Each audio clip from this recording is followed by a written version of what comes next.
জামানা মোবাইলে খাইছে, জামানা মোবাইলে খাইছে। আরে অল্প বয়সের পোলা মাইয়া প্রেমে জড়াইছে, জামানা মোবাইলে খাইছে, জামানা মোবাইলে খাইছে। রেডিও থুইয়া ট্যাব আইলো, ট্যাব থুইয়া টিভি, টিভি থুইয়া মোবাইল আইলো, যা খুশি তা পাবি। টিভির পর্দায় যাহা আছে মোবাইলে তা আছে, আরো কত আজে বাজে মোবাইলে দেখতাছে।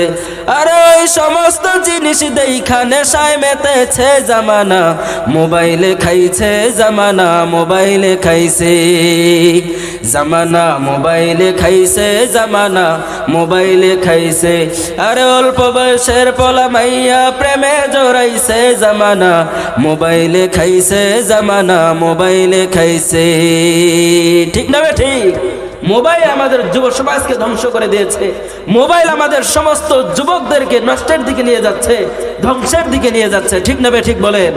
আমি সময় সংক্ষিপ্ততার কারণে আমার আলোচনা আর দীর্ঘ করছি না। সকলের কাছে দোয়া চেয়ে আমি আপনাদের মাঝ থেকে বিদায় নিতে চাই। আমি বেশি দূরের কেউ না, আমি আপনাদের এই আশেপাশেরই সন্তান। আমার জন্য সবাই দোয়া করবেন। আল্লাহ পাক রব্বুল আলামিন যেন দিনের কথাগুলো, কুরআন হাদিসের কথাগুলো সারা পৃথিবীতে ছড়িয়ে দেওয়ার মতো তৌফিক দান করেন। সকলের কাছে দোয়া চেয়ে আমি আজকে এখান থেকে বিদায় নিচ্ছি।